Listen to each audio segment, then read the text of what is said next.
Nama saya Putu Satria Kusuma. Saya seorang penulis skenario dari zaman lama, televisi dan juga film, lalu kemudian juga menulis sutradara film.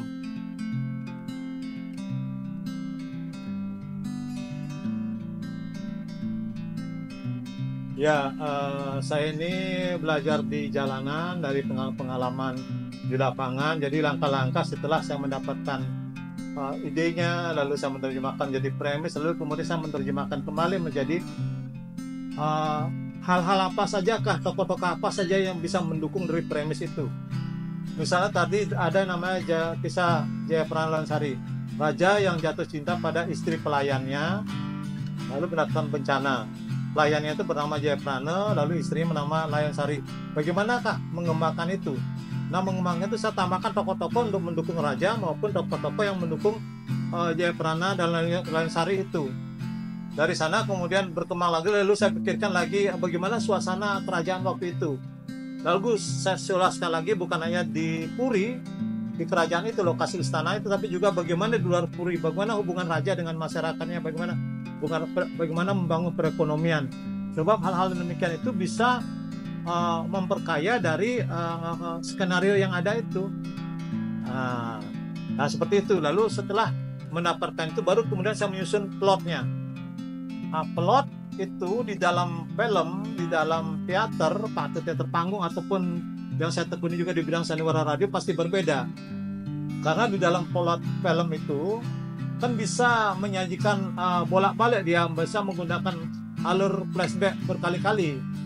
Maka langkah saya selanjutnya setelah menemukan tokoh-tokoh tambahan, tokoh-tokoh untuk memperkaya konflik, maka saya mulai menyusun plot. Adegan apakah yang saya taruh di depan?